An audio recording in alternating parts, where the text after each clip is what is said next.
سلام دوستای گلم، حالتون چطوره؟ خوش اومدید به یه ویدیو دیگه. عمو نیما هستم و امروز یه روز خیلی خاصیه برای من، چون که اون اسلحه‌ای که واقعا من آرزوشو داشتم و خیلی دوستش داشتم و تونستم بالاخره گیر بیارم که مثل الماس میمونه و واقعا پیدا کردنش خیلی سخته. یه دوربین المنت هلیکس هم توی ویدیو قبلی از فروشگاه آقای موسوی اینا خرید کردیم که ولاگشو گذاشتم توی ویدیو قبلی، میتونید برید ببینید اگه ندیدیدش. اونم می‌خوایم با هم دیگه باکسشو بذاریم و بندازیم روی اسلحه جدیدمون. تا آخر ویدیو با ما همراه باشید، امیدوارم که از ویدیو خوشتون بیاد.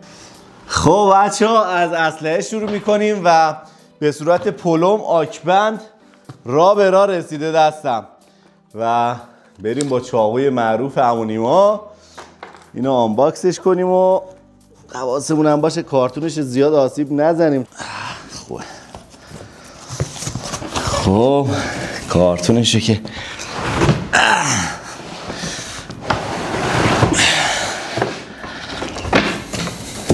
انقدر خرزوقم دوست دارم کارتونشو جر بدم.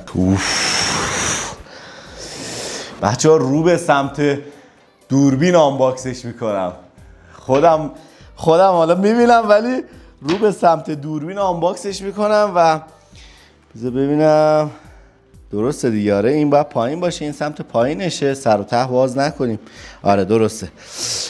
خب بچه‌ها این مثل همون رکسی مکسه است اینش باکسش، ولی کیفیت باکس و اینکه این قسمت‌های زامنای همین جعبهش خیلی راحت باز میشه، مثل اون اذیت نمیکنه. و اینکه بریم اولین نگاهو داشته باشیم به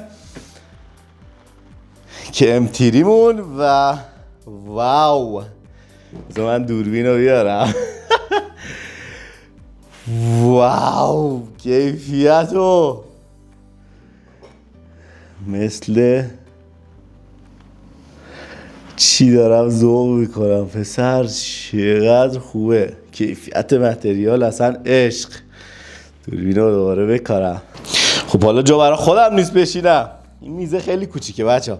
خب یه دونه توی جعبه یه کارتون گذاشتن نوشته که FX Airgun Repair Kit Impact M3. این احتمالا مال، یعنی احتمالا که نه، ریپیر کیت دیگه، 100% مال همین تعمیراتی، اورینگی چیزی داخلشه. حالا بعد باز میکنم ببینم چی توشه. و توی جعبهش بچه‌ها یه سایلنسر داره مثل همه M3 ها و چه کیفیتی، کیفیت روانی کننده، چقدر خوشگله. خب و یه خشاب هم قرار گرفته بچه ها. اسلحه‌ای که من گرفتم کالیبر 22 یا همون 5.5 و خشاباشون هم به این شکله، کلا درش در میاد و اگه خواستید میتونید دوباره باز اینطوری ببندید و یه ضامن این شکلی هم داره. و میریم سراغ خود اسلحه. واو چقدر تو خوشگلی لامصب، چقدر تو عروسکی. وای بچه ها یه حس خیلی خفنی میده واقعا. اصلا وزنش یه سمت، حسی که میده واقعا اصلا چیز دیگه است. اسلحه FX خیلی خوشگله، اصلا نمیدونم از کدوم قسمتش بگم، از مخزنش بگم، از لولش بگم، از مانومتراش بگم، از کجاش بگم، از پلنیومش بگم. بچه این اسلحه مدل FX M3 لوله 70 اسنایپر بلک ادیشن اصطلاحاً بهش میگن، که نسخه پاور بلوک هستش، یعنی این قسمت پاور بلوک هم اضافه کردم بهش. دوئل رگولاتوره و M3 همونجور که میدونید 2 تا رگولاتور داره. یه رگولاتور روبروی این فشار شدید قرار میگیره و فشار رو کمش میکنه برای رگولاتور دوم، که رگولاتور دوم دقت رو تنظیم میکنه و یه دقت فوق العاده داره. خب بچه‌ها لابلای کارت ها من این اسلحه رو دارم نشون میدم. این کارتونه هم ببینیم چی توشه. من برام خیلی سوال خودم، ریپیر کیت چیه دیگه. کلومش رو اول از اینجا باز کنیم ببینیم چی تو کارتونه است. توی کارتونه یه کارتون دیگه است، یه حالت خطکش ماننده، نمیدونم چیه، نمیدونم حالا معلومه تو دوربین گذاشتن که شما میتونید باشون اورینگتون رو اندازه بگیرید. یه پک اورینگه، 2 تا پک اورینگه، 2 تا پک اورینگ داخلشه. واه واه. یکیش نوشته MBR 70 و اون یکم چیزی روش ننوشته. اون MBR 90، این برچسبش کنده شده بود. MBR 70، اون یکی MBR 90 دیگه. یه نقشه است، نقشه گنجه چیه نمیدونم این چیه، شاید تو دفترچه آموزشش یه چیزی باشه ولی نمیدونم این کاغذه چیه. یه کاغذ دیگه هم شبیه به اون هست، اینم نمیدونم چیه. این چیه دیگه مال کدوم قسمتشه؟ این احتمالا مال ماشیناش نیست، شبیه به سوزنه ولی نمیدونم چیه. یه سوزن بلند، چقدر چیز میشه. یه 2 تا اورینگ MBR 70، یه دونه از این نمیدونم چیا واشر فلزیه، بعد توش اورینگه، باز 2 تا اورینگ دیگه است. بچه‌ها چقدر اورینگ توشه. اورینگاشو بذاریم بچه‌ها سر جاش و بریم سراغ خود اسلحه. و اگه بخوام از بقیه مؤلفاش براتون بگم، گریپش فوق‌العاده است. کل این اسلحه بچه‌ها کاستومایزیبله، یعنی شما میتونید از گریپش، از باتپدش، لوله، چه میدونم مخزن، همه چیزشو میتونید دستکاری کنید. تاپ ریلش، همه چیزشو شما میتونید عوض کنید. بریم روی رست بیارم من اینو بذارم روی رست. حالا جلوی دوربینم بهتون نشون میدم، اون توی دوربین کوچیکی دارم نشون میدم و اصلا یک کیفیت پریمیوم قشنگ حس میکنی توی دست که میگیری. چقدر تو خوشگلی. 2 تا مانومتر بچه‌ها اینور اونور اسلحه قرار گرفته، یکی اینجا یکی اینجا و یه دونه هم زیر اسلحه قرار گرفته. کل این قسمت باتپدش هم قابل تنظیم با این ولومه و جدای از این همه چیزی که بهتون گفتم، ماشی فوق‌العاده حساس مسابقاتی داره و این که میگن ماشی حساس مسابقاتی، تا قبل این اسلحه اصلا همشون خنده دارن، یعنی پیش این اسلحه فکر نکنم بتونن حرفی برای گفتن داشته باشن. از اینجا بچه شما میتونید قدرت اسلحه رو تنظیم کنید توی 2 تا حالت. اصطلاحاً اینو هنوز دقیق باش کار نکردم ساز کارشو ببینم، ولی راحت از همینجا اسمش هم روشه، کویک تیون سیستم. همینجا بچه شما میتونید ژول اسلحه رو راحت بالا پایین کنید. بریم که رست رو بیارم بذارم اینجا، دوربین رو روش نصب کنیم و دیگه اون سایلنسرش رو بندازیم روش و یه خشابش هم پر کنیم. بچه‌ها توی این ویدیو من فقط میخوام آنباکسش رو بذارم، ولی تنظیم دقت اصلی و ویدئوی اصلی که میخوام از این اسلحه بذارم از اینجا به بعد چنل شروع میشه و از امروز شاهد ویدئوهای خیلی خیلی خفن‌تر از این اسلحه هستید.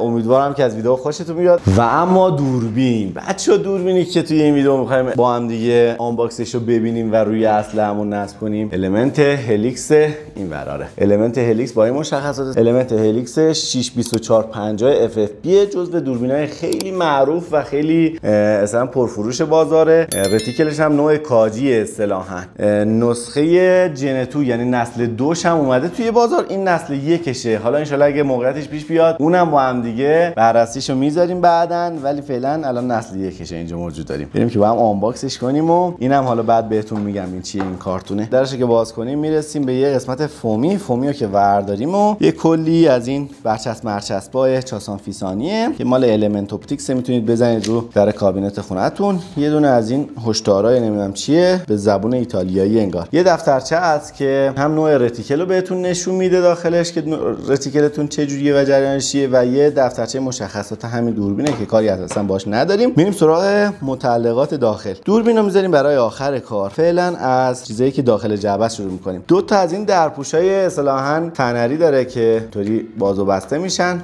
جلو دوربین نصب میشه به جایی که این کشیار داشته باشه. یه دونه از این پارچه‌های تنظیف داره که باش میتونید دوربینتون رو لنزش رو تمیز کنید اگه گرد خاکی چیزی نشست روش. یه دونه از این ماسکا داره که روی قسمت زوم دوربین قرار میگیره، راحت تر میتونید شما اصطلاحاً دوربینتون رو این زوم کنید یا زومش رو برگردونید. این خیلی چیز خوبیه به نظر من، چون این مدل دیسکاوری که من دارم نداره و واقعا سفته، خیلی اذیت میکنه، ولی خب این داره. حالا بعد باز تست کنیم ببینیم چه جوریه. 2 تا آچار آلن قرار گرفته داخلش که باش میتونید قسمت‌های مختلف دوربین رو باز و بست کنید و میرسیم قسمت آخریش که همون سانشیلده که روبروی دهنه دوربینتون قرار میگیره و باعث میشه که آفتاب نیفته داخل لنزتون و یا کمتر بیفته. و از همه اینا که بگذریم میرسیم سراغ دوربین اصلی خودمون، دوربین المنت هلیکس نسل 1. از کیفیت بسته‌بندیش بچه‌ها بخوام بهتون بگم، واقعا کیفیت بسته‌بندی خیلی تمیز و مرتب، شیک، همه چیزش تکمیله. یعنی سانشیلد که داره، درپوشای فنری که داره، آچار براش گذاشتن، تنظیف داره، همه چیزش تکمیله. یعنی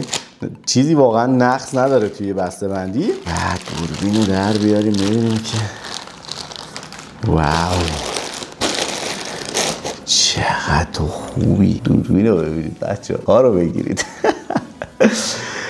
یه کیو آر کد گذاشتن، اینا که اسکن کنید ببینید متوجه بشید که این دوربینتون اورجیناله یا خیر. جدای از اون درپوشای فنری داخل باکس هست، یه دونه از این درپوشای کشی هم گذاشتن، خیلی جالبه. یعنی 2 مدل درپوش روشه، شما راحت میتونید هم از این استفاده کنید و هم از اون. و کیفیتش رو بریم با هم دیگه. من تو مغازه موسوی من یه بار چک کردم، ولی واقعا چه کیفیت خوبی داره. حالا باید روی اسلحه نصب بشه و اینکه تست بشه همه اینا. و مشخصاتش هم بچه‌ها خیلی مشخصات اوکیه به نظر من. 6.24 با دهنه 50، سایز تیوبش 30، از سایز تیوب دیسکاوریمون کمتره و یادتون باشه گفتم سایز تیوب خیلی رابطه مستقیم با وزن داره. اون 34 این 30 و اصلا وزنش شاید بدون بگم نصفمون هم نیست، یه همچین تفاوتی داره. کلیک خوراش صدای خیلی خوبی میدن، نمیدونم صداشو میگیره میکروفونم، صدای خیلی کمی داره نسبت به دیسکاوریه. اینو چه جوری از روی این بکنم؟ هیچی ندارم در دسترس. اینم بچه از روش کندیم. من دیگه اسکن نمی کنم، من مطمئنم. اون که بچه ها بهتون گفتم برای راحتی عقب جلو کردن زوم، این همون ماسکه اینجا قرار میگیره. بذارید من حالا نشونتون بدم. اینجا قرار میگیره. ببینید دوربین شما از این قسمت زوم میکنید دیگه، زومش رو انجام میدید و یا زومتون رو برمیگردونید. این دقیقاً جای این پیچه قرار میگیره. این پیچه رو باز میکنید، میبندید جاش با یه دونه از این آچار آلنا باز میشه و این جاش بسته میشه. حالا من نصب میکنم میندازم روش که دیگه یه راست از همین الان داشته باشم. این درپوش هم جلو و عقب دوربینه قرار میگیره که بچه‌ها نذار خاک بره داخل دوربینتون. خب بریم ما هم دیگه بندازیمش روی اسلحه و ببینیم که چه رخی میگیره در آخر کار. بچه‌ها اینم فراموش نکنم، پایه‌ای که من گرفتم از آقای موسوی از آخر، حالا توی ویدیو قبلی هم متوجه شدید از کدوم پایه گرفتم. پایه یه تیکه گرفتم، پایه یه تیکه ترازدار، داخل همون هم 2 تا آچار داره برای تنظیم و یه دونه از این ترازا عقبش قرار گرفته که شما موقع تنظیم دوربین یا موقع شلیک قشنگ میفهمید که اسلحه‌تون تراز یا نه. از سایز 30 میلیمتری شما میتونید داخلش دوربین بذارید، تا 25 هم میتونید بذارید با استفاده از این کفشک‌ها. از مدل به قول آقای موسوی بذار و بردار، یعنی شما نگاه کنید آسان بازشوه، راحت میذارید نصبش میکنید و میبندیدش. خیلی راحته. با این راحت میتونیم حتی دوربین رو بین این اسلحه و اون اسلحه P35X مون هم عوض کنیم وسطش، حتی اونم مثلا دوربینش میشه فروخت، در صورتی که مثلا نیاز نداریم. ولی اگه بخوایم بفروشیم با یه دوربین میشه راحت 2 تا اسلحه رو دارون. بریم که با هم دیگه اون اسلحه رو بیاریم بذاریم روی رست امتیریمونو. و از شدت هیجان اصلا من توی پوست خودم نمیگنجم. بریم با هم دیگه اونو بیاریم و بندازیم روی اسلحه این دوربینو. خب بچه اسلحه رو گذاشتیم روی رست. من تا حالا چیزیشو سفت نکردم و اسلحه آزاده و ببینیم که کجا قرار بگیره. اوکی تره. من خودم دوست دارم آخر من معمولا همیشه بچه دوربینو توی آخرین قسمت ریل جا میندازم و خیلی نرم و راحت بسته میشه بدون فشار.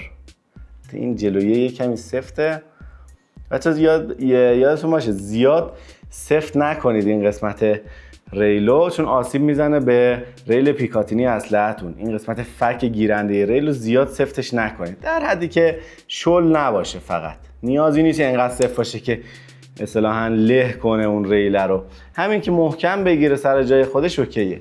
خب الان اسلحه رو از طریق این ترازی که اینجا داریم میفهمیم که خب تراز خیلی خوبه واقعا. حالا من تراز خودم دارم ولی تراز روی دوربین خیلی عالیه.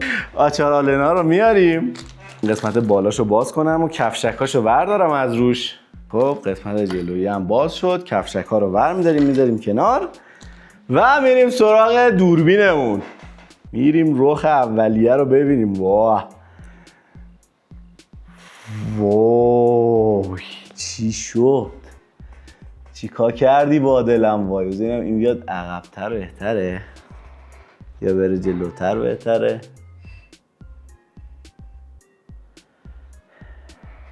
خب بیاد عقب‌تر جایی که آره تا اینجایی که منحنی میخواد بشه یه ذره برش میگردونیم. خب بچه‌ها الان خود اسلحه رو با این تراز میکنیم دیگه، نیاز به تراز دوم نیست، یعنی همون پایه خودش تراز داره. من راحت با این تراز میکنم اسلحه رو و اون تراز کوچیکی که داشتم اونو میارم برای رو دوربین. یعنی این قسمت بالای سر دوربین خودش تخت اصلا مخصوص این کاره و این هم واسه این. حالا خود دوربینم با این ترازش میکنیم. خب بچه این یکی از روش های تنظیم دوربینه. خب یه روش دیگه هم بود، من توی آموزش تنظیم دوربین گذاشته بودم با یه شاغول انجام میدادید. شما از طریق اون روش هم میتونید انجام بدید. حالا ما اینجوری تنظیم میکنیم، اگر رتیکلش هم محور نبود بعد میریم روی اون روش. و چند تا چیز موندن که هنوز نبستم روی اسلحه. یکیش همین سایلنسرشه که ببینیم با سایلنسرش چه راخی میگیره. چقدر کیفیت، اصلا سایلنسر رو وزنشه که توی دست میگیری میفهمی چقدر کم وزنه و چه کیفیت متریالی داره واقعا. الان قشنگ دوربین رخ اومد. خب و اینکه الان دیگه وقتشه که درپوششو بذاریم روش. اینم واسه درپوش جلو و درپوش عقبم که درپوش عقب بچه‌ها اگه بذارید اینو بهتون بگم، این قسمت که برای اینایی که چشمشون ضعیفه رو نمیتونید عقب و جلوش کنید زیاد و این محدودیت رو براتون اعمال میکنه، ولی رخ کلی شد این. بابا به به، بابا دستوش.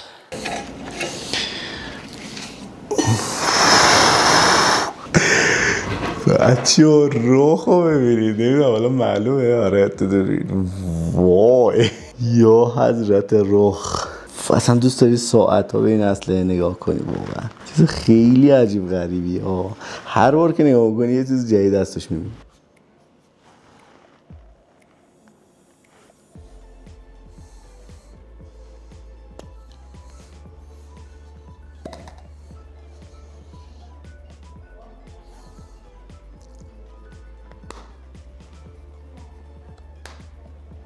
بچه ها این قسمت سیف و فایرش یا همون ضامنش اینجاشه.